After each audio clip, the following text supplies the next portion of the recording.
Hello friend, एक बार फिर से आपका स्वागत है मेरे इस यूट्यूब चैनल ओके जी के चैनल में। तो दोस्तों, आज से अपन शुरू करेंगे भारतीय राजनीतिक व्यवस्था, जो सभी एग्ज़ाम की दृष्टि से बहुत ही महत्वपूर्ण है। और दोस्तों, इस चैनल पर आपको पूरी कंप्लीट भारतीय राजनीतिक व्यवस्था करवाई जाएगी। तो चैनल पर आप पहली बार हो तो चैनल को सब्सक्राइब करें और वीडियो पसंद आए तो वीडियो को लाइक एंड शेयर ज़रूर करें, ठीक है दोस्तों। और जिसमें अपन सबसे पहले जो पढ़ेंगे टॉपिक वो पढ़ेंगे संविधान सभा, यानी भारतीय संविधान सभा, ठीक है दोस्तों। सन 1895 में बाल गंगाधर तिलक ने सर्वप्रथम संविधान सभा की मांग की थी, ठीक है दोस्तों। किसने सर्वप्रथम संविधान सभा की मांग की थी? 1895 में बाल गंगाधर तिलक ने सर्वप्रथम संविधान सभा की मांग की थी। किसने की थी? बाल गंगाधर तिलक ने सर्वप्रथम संविधान सभा की मांग की थी। कब की थी? 1895 में, ठीक है दोस्तों। फिर 1922 में गांधी जी ने मांग की भारतीयों के द्वारा संविधान का निर्माण किया जाना चाहिए। जो 1922 था सन, उसमें गांधी जी ने मांग की कि भारतीयों के द्वारा संविधान का निर्माण होना चाहिए। यानी गांधी जी ने 1922 में क्या मांग की कि भारतीय संविधान का निर्माण भारतीयों के द्वारा होना चाहिए। किसने मांग की थी? गांधी जी ने। कब? 1922 में, ठीक है दोस्तों। वापस देखते हैं। 1895 में बाल गंगाधर तिलक ने सर्वप्रथम संविधान सभा की मांग की थी, ठीक है दोस्तों। फिर 1922 में गांधी जी ने मांग की कि भारतीय संविधान का निर्माण भारतीयों के द्वारा होना चाहिए। ध्यान रखना कि गांधी जी ने क्या मांग रखी कि भारतीय संविधान का निर्माण भारतीयों के द्वारा होना चाहिए। कब? 1922 में, ठीक है। फिर 1928 में नेहरू समिति ने संविधान के लिए प्रारूप पेश किया, ठीक है। नेहरू समिति ने संविधान के लिए प्रारूप पेश किया। कब? 1928 में, ठीक है। यानी संविधान बनाने के लिए सर्वप्रथम प्रारूप किसने पेश किया? तो वो थी नेहरू समिति, ठीक है दोस्तों। ये नेहरू समिति थी, ठीक है। 1934 में एम.एन. रॉय ने संविधान सभा की मांग की थी। यानी कि 1934 में किसने संविधान की मांग की थी? एम.एन. रॉय ने, ठीक है दोस्तों। 1934 में एम.एन. रॉय ने संविधान सभा की मांग की थी। फिर 1935 में कांग्रेस पार्टी ने आधिकारिक रूप से पहली बार संविधान सभा की मांग की। वेरी इंपॉर्टेंट है कि कांग्रेस पार्टी ने आधिकारिक रूप से पहली बार संविधान सभा की मांग कब की? तो 1935 में, ठीक है दोस्तों। इसमें सन पूछते हैं कि कांग्रेस पार्टी ने आधिकारिक रूप से पहली बार संविधान सभा की मांग कब की? तो 1935, ठीक है दोस्तों। ध्यान रखना, ये 1935। अब अपन आगे चलते हैं। फिर दोस्तों 1938 में पंडित जवाहरलाल नेहरू ने कांग्रेस के प्रतिनिधि के तौर पर संविधान सभा की मांग की, जो कि सार्वभौमिक वयस्क मतदान द्वारा निर्वाचित हो, ठीक है दोस्तों। 1938 में पंडित जवाहरलाल नेहरू ने कांग्रेस के प्रतिनिधि के तौर पर संविधान सभा की मांग की, जो कि सार्वभौमिक वयस्क मतदान द्वारा निर्वाचित हो। किसने मांग की? पंडित जवाहरलाल नेहरू ने। क्या मांग की? कि संविधान सभा की मांग की, जो कि सार्वभौमिक वयस्क मतदान द्वारा निर्वाचित हो, ठीक है दोस्तों। यह मांग किसने की? पंडित जवाहरलाल नेहरू ने। कब की? 1938 में, ठीक है। फिर दोस्तों है अगस्त प्रस्ताव आया था 8 अगस्त 1940 को, ठीक है। 1940 में अगस्त प्रस्ताव, ठीक है दोस्तों। यह आया था 8 अगस्त 1940 को। अंग्रेजों ने संविधान सभा की मांग को स्वीकार किया। किसमें? अगस्त प्रस्ताव में संविधान सभा की मांग को किसने स्वीकार किया? अंग्रेजों ने, ठीक है। यानी कि अगस्त प्रस्ताव कब आया? 8 अगस्त 1940 को, ठीक है। ध्यान रखना दोस्तों, अगस्त प्रस्ताव कब आया? 8 अगस्त 1940 को, जिसमें अंग्रेजों ने संविधान सभा की मांग को स्वीकार कर लिया था। किसमें? अगस्त प्रस्ताव में अंग्रेजों ने संविधान सभा की मांग को स्वीकार कर लिया था, ठीक है दोस्तों। फिर देखते हैं क्रिप्स मिशन। क्या दोस्तों? Cripps mission 1942। इसमें दोस्तों निर्वाचित संविधान सभा का प्रावधान था। किसमें? क्रिप्स मिशन में निर्वाचित संविधान सभा का प्रावधान था, जो कब आया था? 1942 में। ठीक है, इसमें निर्वाचित संविधान सभा का प्रावधान था और विधानमंडलों द्वारा निर्वाचित था। ठीक है दोस्तों, क्रिप्स मिशन कब आया? 1942 में। इसमें क्या प्रावधान था? इसमें निर्वाचित संविधान सभा का प्रावधान था और प्रांतीय विधानमंडलों द्वारा निर्वाचित था। ठीक है दोस्तों, अब अपन आगे चलते हैं। 1946 में कैबिनेट मिशन की सिफारिशों के आधार पर संविधान सभा का निर्वाचन किया गया। वेरी इंपॉर्टेंट है। 1946 में कैबिनेट मिशन की सिफारिशों के आधार पर संविधान सभा का निर्वाचन किया गया। वापस देखते हैं। 1946 में कैबिनेट मिशन की सिफारिशों के आधार पर संविधान सभा का निर्वाचन किया गया। कब किया गया? 1946 में। ठीक है दोस्तों, ध्यान रखना। फिर जुलाई अगस्त 1946 में संविधान सभा के क्या हुए? चुनाव हुए। जुलाई व अगस्त 1946 में संविधान सभा के क्या हुए? चुनाव हुए। संविधान सभा का अप्रत्यक्ष निर्वाचन हुआ था। क्या हुआ था? अप्रत्यक्ष निर्वाचन हुआ था। ठीक है, यानी कि जनता के द्वारा संविधान सभा को नहीं चुना गया था, ये ध्यान रखना। निर्वाचक मंडल प्रांतीय विधानमंडलों के निम्न सदन के सदस्य थे। जो निर्वाचक मंडल थे वो प्रांतीय विधानमंडलों के निम्न सदन के सदस्य थे। और निर्वाचन पद्धति कौन सी थी? आनुपातिक प्रतिनिधित्व पद्धति या एकल संक्रमणीय मत द्वारा इनका निर्वाचन किया गया। ठीक है दोस्तों, जो निर्वाचन पद्धति कौन सी थी? आनुपातिक प्रतिनिधित्व पद्धति या एकल संक्रमणीय मत द्वारा। ठीक है, प्रारंभ में दोस्तों संविधान सभा में कुल 389 सदस्य थे, जिनमें से 296 सदस्य ब्रिटिश भारत से चुने गए और 93 सदस्य रियासतों से चुने गए जो मनोनीत थे। ठीक है दोस्तों, फिर जो 296 सदस्य थे उनमें से 292 सदस्य प्रांतों से और 4 सदस्य उच्चायुक्त प्रांतों से चुने गए। जिसमें दोस्तों जो पहला जो उच्चायुक्त प्रांत था वो था दिल्ली, दूसरा था अजमेर मेरवाड़ा और तीसरा कुर्ग और चौथा था बलूचिस्तान। ठीक है दोस्तों, वापस देखते हैं कि संविधान सभा में प्रारंभ में 389 सदस्य थे दोस्तों, जिनमें 389 में से 296 सदस्य ब्रिटिश भारत से चुने गए और 93 सदस्य रियासतों से मनोनीत किए गए। ठीक है दोस्तों, फिर 296 जो सदस्य थे उनमें से 292 प्रांतों से चुने गए और 4 उच्चायुक्त प्रांतों से चुने गए। उच्चायुक्त प्रांत कौन कौन से थे? दिल्ली, अजमेर मेरवाड़ा, कुर्ग व बलूचिस्तान। ठीक है दोस्तों, फिर आगे देखते हैं अपन।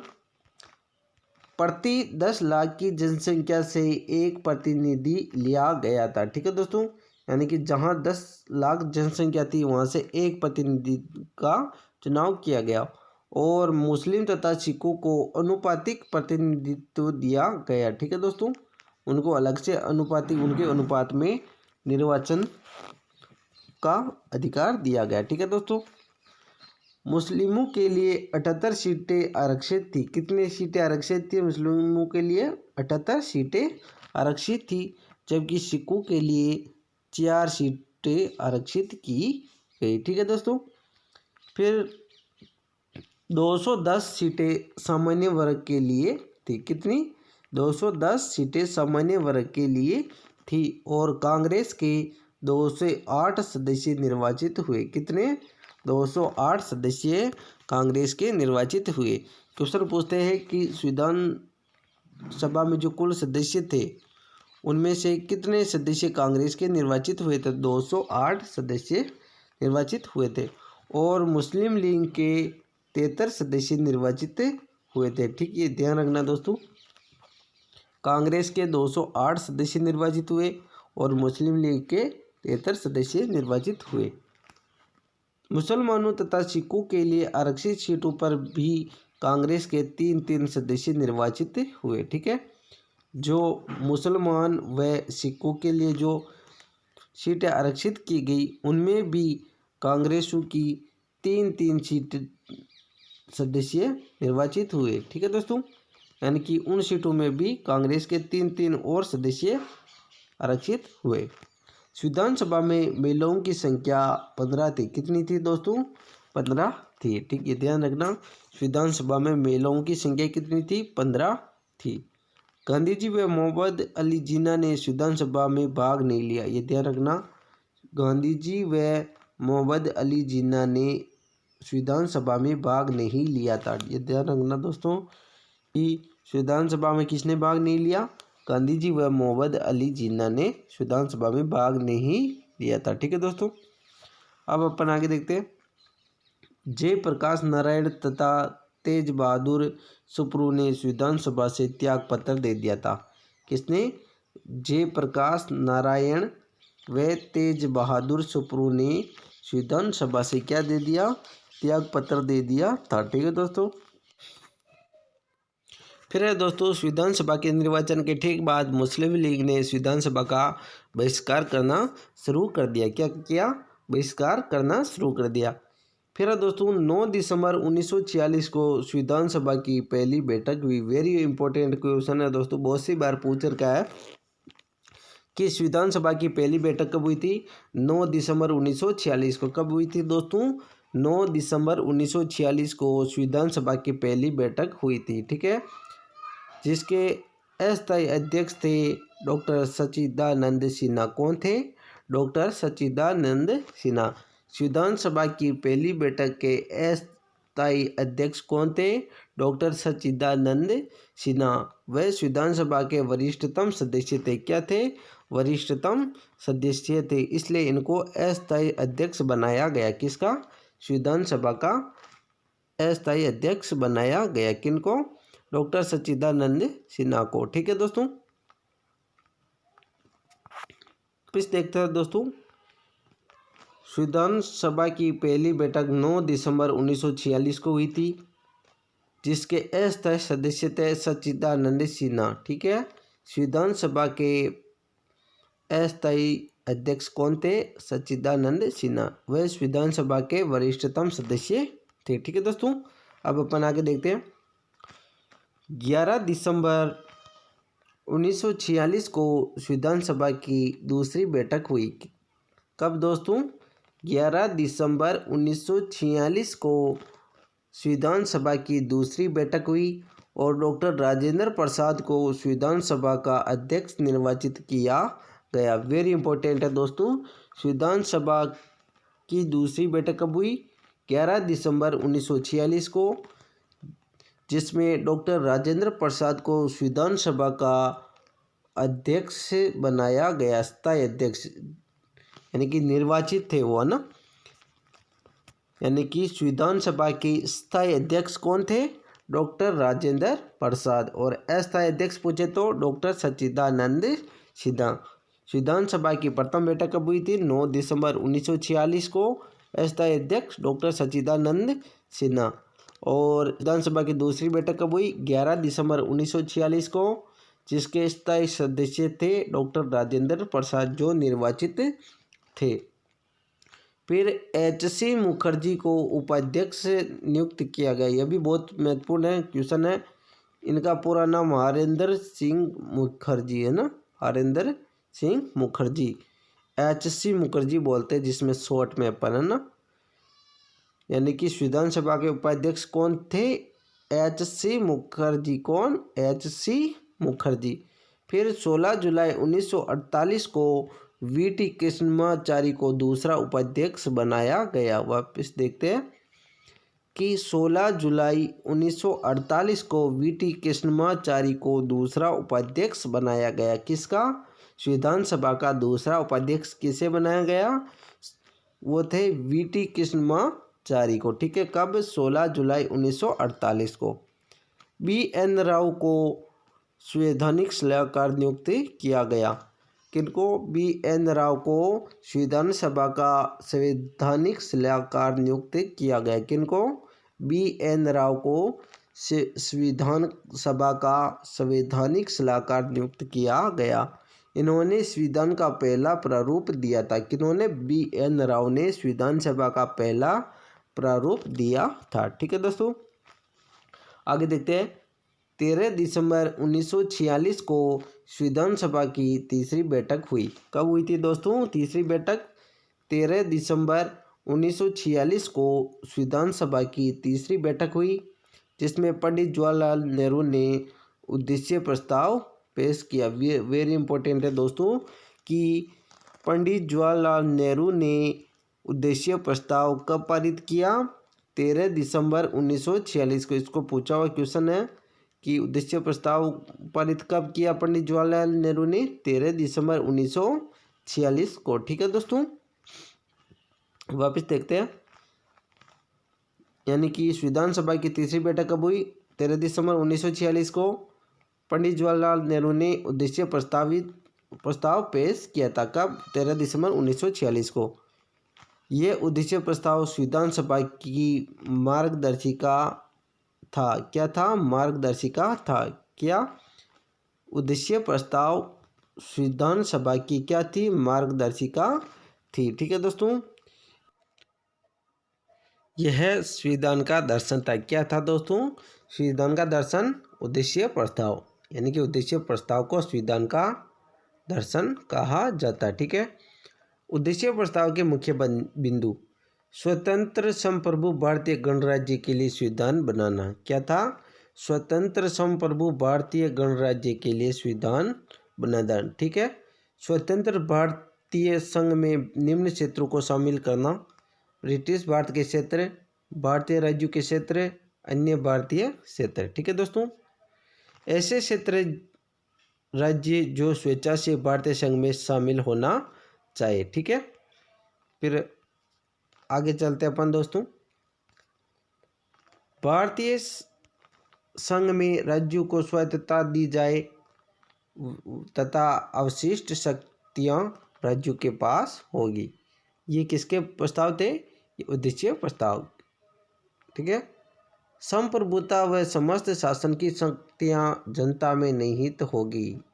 ठीक है, और फिर अल्पसंख्यकों, जनजातीय क्षेत्रों, पिछड़े क्षेत्रों, सामाजिक रूप से वंचित व पिछड़े वर्ग के हितों के संरक्षण के लिए विशेष प्रावधान किए जाने चाहिए। ये किसके प्रारूप थे? उद्देश्य प्रस्ताव के। ठीक है, वापस देखते हैं दोस्तों।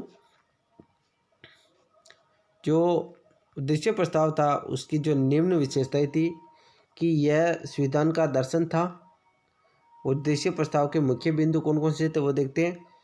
स्वतंत्र संप्रभु भारतीय गणराज्य के लिए संविधान बनाना। ठीक है दोस्तों, संप्रभु का मतलब होता है कि अपने आप में स्वतंत्र होना, किसी बाहरी शक्ति का अपने ऊपर दबाव न होना, उसे बोलते हैं संप्रभु। ठीक है, और गणराज्य बोलते हैं जहां दोस्तों सरकार वंशानुगत न होकर निर्वाचित होती है, तो उसे बोलते हैं गणराज्य। ठीक है दोस्तों, फिर है दोस्तों स्वतंत्र भारतीय संघ में भिन्न निम्न क्षेत्रों को शामिल करना, यानी ब्रिटिश भारत के क्षेत्रों को शामिल करना, भारतीय राज्यों के क्षेत्र को शामिल करना, अन्य भारतीय क्षेत्रों को शामिल करना। ऐसे क्षेत्र जो राज्य जो स्वेच्छा से भारतीय संघ में शामिल होना चाहे उनको शामिल करना। ठीक है, फिर है दोस्तों भारतीय संघ में राज्यों को स्वायत्तता दी जाए तथा अवशिष्ट शक्तियां राज्यों के पास हो। ठीक है दोस्तों, यानी कि भारतीय संघ है उसमें राज्य को क्या दी जाए? स्वायत्तता यानी स्वतंत्रता दी जाए, और अवशिष्ट शक्तियां किसके पास हो? राज्य के पास हो। संप्रभुता व शासन की शक्तियां जनता में निहित होगी। ठीक है, यानी जो संप्रभुता व शासन की शक्तियां किसमें निहित होगी? जनता में निहित होनी चाहिए। ये किसके बिंदु थे? उद्देश्य प्रस्ताव के बिंदु थे। अल्पसंख्यक, जनजातीय क्षेत्र, पिछड़े क्षेत्रों, सामाजिक रूप से वंचित व पिछड़े वर्गों के हितों के संरक्षण के लिए विशेष प्रावधान किए जाने चाहिए। ये किसने कहा था? उद्देश्य प्रस्ताव ने। ठीक है,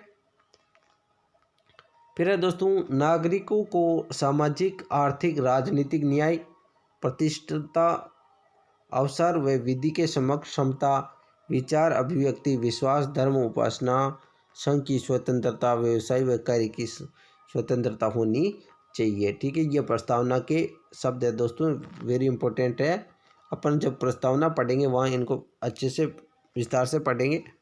ठीक है दोस्तों, यानी कि नागरिकों को सामाजिक, आर्थिक व राजनीतिक न्याय की स्वतंत्रता होनी चाहिए। प्रतिष्ठिता, अवसर व विधि के समक्ष क्षमता होनी चाहिए। विचार अभिव्यक्ति की स्वतंत्रता, विश्वास, धर्म, उपासना, संघ की स्वतंत्रता व व्यवसाय व कार्य करने की स्वतंत्रता होनी चाहिए। ये किसके बिंदु थे? उद्देश्य प्रस्ताव के। विश्व शांति व मानव कल्याण को प्रोत्साहन दिया जाना चाहिए। ठीक है, और स्वतंत्र भारत में जल, थल व नभ में पूर्ण स्वतंत्रता हो, यानी कि स्वतंत्र भारत में सभी को जल, थल व नभ में स्वतंत्रता होनी चाहिए। फिर है 22 जनवरी 1947 को संविधान सभा ने उद्देश्य प्रस्ताव को पारित कर दिया। वेरी इंपॉर्टेंट क्वेश्चन है दोस्तों कि संविधान सभा ने उद्देश्य प्रस्ताव को कब पारित किया? तो 22 जनवरी 1947 को। कब की पारित किया दोस्तों? 22 जनवरी 1947 को, ध्यान रखना दोस्तों। फिर जो दोस्तों हैं संविधान सभा की समितियां, जो दोस्तों इनको अपन कल पढ़ेंगे। ठीक है दोस्तों, तो दोस्तों आज तक का अपना यही था वीडियो, और अगर वीडियो पसंद आए तो वीडियो को लाइक करना, और चैनल पर पहली बार हो तो चैनल को सब्सक्राइब जरूर करें। तब तक के लिए जय हिंद, जय भारत।